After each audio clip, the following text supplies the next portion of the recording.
आज का भी विषय है तो कोई सीमित नहीं है, ये विषय व्यापक है, क्योंकि प्रस्ताव में स्वतः ही कहा गया है कि देश में अत्याचारों और भीड़ द्वारा हिंसा में जान से मारने की कथित घटनाओं से उत्पन्न स्थिति के बारे में चर्चा उठाएं। भीड़ कोई एक नहीं है और एक तरह की नहीं है, भीड़ भीड़ है, चाहे वह किसी के नाम पर भीड़ हो। लेकिन भीड़ द्वारा जो हिंसा की जाती है या उस भीड़ के अंदर मानसिकता क्या रहती है, इसके संबंध में एक मैं उदाहरण देना चाहूंगा कि रामचरितमानस में एक कहानी है, आप तो ज्यादा जानते हैं, कि कालनेमी नाम का एक राक्षस था। वह भी श्री हनुमान के रास्ते में जब बाधा पैदा करने गया तो उसने भी अपना रूप साधु का बना लिया, लेकिन हनुमान जी तो उस रूप को पहचान लिए थे। फिर आगे की कथा चलती है। उसी तरह मैं ये जानता हूं कि हिंदुस्तान के अंदर भी कुछ लोग आज कालनेमी बात से ग्रसित हैं। कालनेमी कोई एक व्यक्ति नहीं है, कालनेमी एक विचारधारा है, कालनेमी एक चरित्र है, कालनेमी का एक चिंतन है। और आज भी हिंदुस्तान के राजनीति में ये कालनेमी है, पहले भी थे, आज भी हैं और आगे भी रहेंगे। लेकिन उससे लड़ने वाला भी हनुमान जैसा चाहिए। तो उसके लड़ने के लिए जब प्रश्न आया तो मैं खड़गे जी से निवेदन करूंगा कि भारत के प्रधानमंत्री कई बार सार्वजनिक रूप से कहे कि ये गलत है, ये अपराध है, इसको बर्दाश्त नहीं किया जाएगा, इसके विरुद्ध कार्रवाई होनी चाहिए और कार्रवाई होनी चाहिए। तो भारत का प्रधानमंत्री जब कहते हैं तो उन राज्य सरकारों की जिम्मेदारी बनती है कि प्रधानमंत्री के इस आदेश के अनुसार कार्रवाई करे।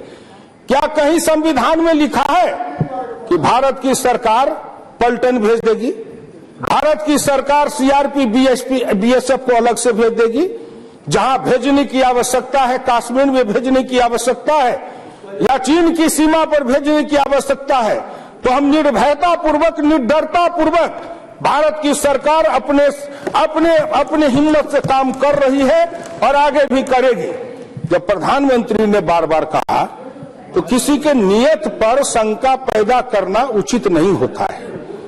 हमारे गुरु डॉक्टर लोहिया हमेशा कहा करते थे, तुम नीतियों की आलोचना करो, उनके विचारों की आलोचना करो, लेकिन किसी की नियत पर शंका मत करो। ये बहुत खराब बात है। हमारी नियत पर आप शंका करते हैं। हम बार बार कह रहे हैं, घोषणा कर रहे हैं, लेकिन मैं कहता हूं, आप बोलने दीजिए मुझको। मैं कहता, आप शांति रहिए। मैं कहता हूं इस बात को इसलिए कि आज हिंदुस्तान के करोड़ों लोग इस गंभीर समस्या पर टीवी पर सुन रहे होंगे। अनुराग ठाकुर, क्या हो रही है? अरे मैं बोलने दो, क्यों बोल रहे हो? आज हिंदुस्तान के करोड़ों लोग इस टीवी पर सुन रहे होंगे, इस पर वो ध्यान लगा के सुन रहे होंगे। मैं उन श्रोताओं को भी कहना चाहता हूं कि सदन की चर्चा को आप अपने अंदर रखो, उस पर चिंतन करो, मनन करो, निर्णय करो। आज हिंदुस्तान में मैं भी कह सकता हूं, मेरी सीधी जानकारी है, 58 वर्ष के राजनीति के इस जिंदगी में मैंने ऐसे बहुत कालनेमी बात को देखा है। और आज भी मैं कहता हूं कि वो छद्मवेशी लोग हैं जो कालनेमी बन के किसी दूसरे नाम पर सरकार को बदनाम करने के लिए योजनाबद्ध तरीके से इस तरह का आतंकवादी कार्यक्रम चला रहे हैं जिससे सरकार की छवि को बर्बाद किया जाए।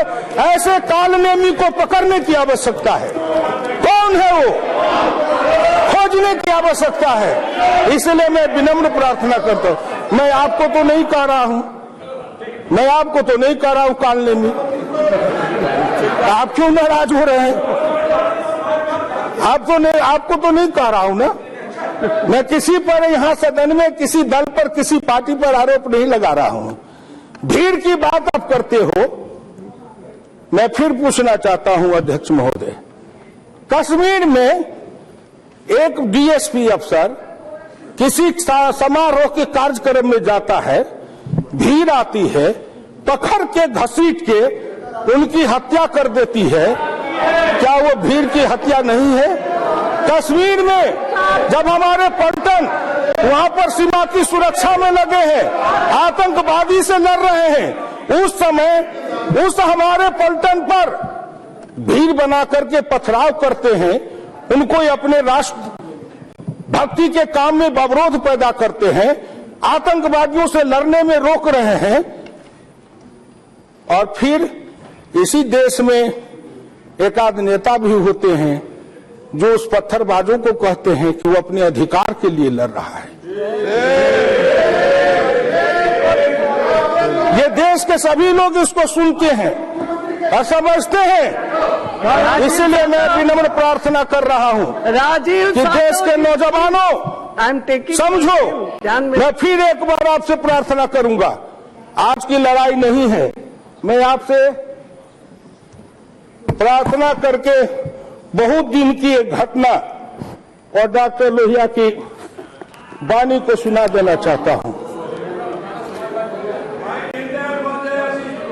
5/11/1965 केरल में राष्ट्रपति शासन की उद्घोषणा संबंधी संकल्प, उस पर बोलते हुए उन्होंने कहा था, सिद्धांत पर एक बात बतलाना चाहता हूं, वह यह कि कांग्रेसी सरकार को एक बात का घमंड है कि वो हार नहीं सकती तो वह किसी हद तक सही है। स्वतंत्र पार्टी उसको कभी हरा नहीं सकती, जनसंघ उसको कभी हरा नहीं सकता, कम्युनिस्ट पार्टी उसको हरा नहीं सकती, केवल एक दल उसको हरा सकता है जिसमें आर्थिक क्रांतिकारिता और राष्ट्रीयता दोनों एक साथ समान मात्रा में जुड़ी हुई हो। मैं नहीं कह रहा हूं, उन्होंने कहा आर्थिक क्रांतिकारिता और राष्ट्रीयता दोनों समान रूप से जुड़ी हुई हो, और इसी को समन्वित करने के लिए 1964 में कानपुर में संघ के शिविर में पंडित दीनदयाल उपाध्याय जी ने लोहिया को आमंत्रित किया था, और लोहिया और दीनदयाल उपाध्याय एक साथ जुड़ने की प्रक्रिया में चल रहे थे। उनके जो दुश्मन थे उन्हें ये बर्दाश्त नहीं हुआ, तो 67-68 दोनों में, 67 में लोहिया और 68 में दीनदयाल, दोनों की हत्या कर दी गई कि ये एकत्रीकरण न होने पावे। आर्थिक क्रांतिकारिता, राष्ट्रीयता दोनों एक साथ समान मात्रा में जुड़ी हुई हो, उन्होंने उस समय भविष्यवाणी की थी। वह दल अभी बन पाया है या नहीं नहीं, इस पर मैं कोई राय नहीं देना चाहता, लेकिन इतना जरूर याद रखना कि चाहे वह कृष्ण छोटा ही क्यों न दिखाई पड़ता हो, लेकिन किसी वक्त वह कंस के सिर पर और छाती पर चढ़कर ऐसा मारेगा कि उसको ठीक कर देगा। यह काम आर्थिक क्रांतिकारिता और राष्ट्रीयता की जुड़ाव वाली पार्टी ही कर सकती है। मैं कहना चाहता हूं इसी संदर्भ में, श्री नरेंद्र मोदी भारत के प्रधानमंत्री बने हैं, राष्ट्रीयता की भावना से वो ओतप्रोत है, लेकिन आर्थिक क्रांतिकारी आर्थिक कदमों को उठा रहे हैं। जो लोग जानने वाले हैं वो समझ गए हैं कि अगर राष्ट्रीयता और आर्थिक क्रांतिकारिता दोनों एक साथ चलेगी तो दोनों चक्की में वे कालनेमी जितने हैं ऐसे पिस जाएंगे कि उनके वंश में कोई नहीं रहने वाला रहेगा। इसलिए मैं आपसे प्रार्थना करना चाहता हूं कि ये कहां से कहां, कहीं पर निगाहें कहीं पर निशाना, मन में है कुछ, बात करते हैं कुछ। क्या आज हुआ है? ये शब्द मुझे बड़ा खराब लगता है। जब राज्यसभा में बहस हो रही थी तो मैंने पूछा किस पर बहस है, तो कहा मॉब लिंचिंग।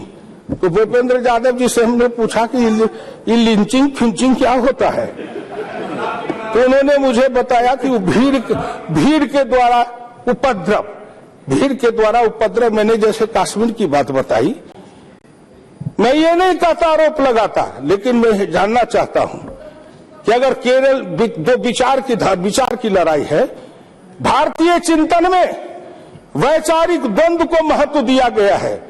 विचार करो, सत्संग करो, बहस करो, आपस में समन्वय बनाओ, सहमति बनाओ, सद्गति बनाओ, यही तो हमारी धारा रही है। हम इससे कहां विमुख होते हैं? और आप जिस बात की चर्चा करते हैं उस बात से आगे आइए। जिसकी चर्चा आपने कहा ट्रेन में जुनेद को मार दिया, बार बार आ रहा है कि सीट के लिए झगड़ा हुआ था और आप उसको जोड़ रहे थे, इस कारण से मार दिया। बातें सामने आई, झगड़ा हुआ सीट के लिए, दो आदमी आपस में लड़ गए, दो आदमी में मारामारी कर दिए और उसको उठा करके आप बात ला रहे हो कि हिंदू मुसलमान का झगड़ा है। हिंदू मुसलमान के झगड़ा को मत बनाओ। मैं फिर कहना चाहता हूं, केरल में अगर संघ के विचारक अपने विचार का प्रचार करते हैं, प्रचारक जाते हैं, उन प्रचारकों की हत्या होती है। क्यों होती है, किस कारण से? एक बात याद रखो कि भारतीय संस्कृति में हम इसको मानते हैं, एक नहीं अनेक। हम उस विचार के राही हैं, हम उस शाश्वत सनातन राह के राही हैं कि हम विचार को लेकर चले हैं। आप मेरे सिर काटते चलोगे, मेरी हत्या करते चलोगे, लेकिन हम उस राह के राही हैं कि एक न एक दिन हम एक में से अनेक बनते जाएंगे और कभी न कभी हम अपने मंजिल तक जाएंगे। आप हमारी हत्या कर रहे हो, क्या वो मॉब लिंचिंग नहीं है? उसके लिए आपके आंख में आंसू नहीं है? क्या वो मरने वाला मानव नहीं है? क्या केरल में जो मारे जाते हैं वो इंसान नहीं है? क्या वो हिंदू या मुसलमान हो के खाते में नहीं डाले जा सकते? इसीलिए ना। लेकिन इंसान होता है। किसी भी दल के चिंतन को बर्दाश्त करने की क्षमता, जिसमें सहनशीलता नहीं है।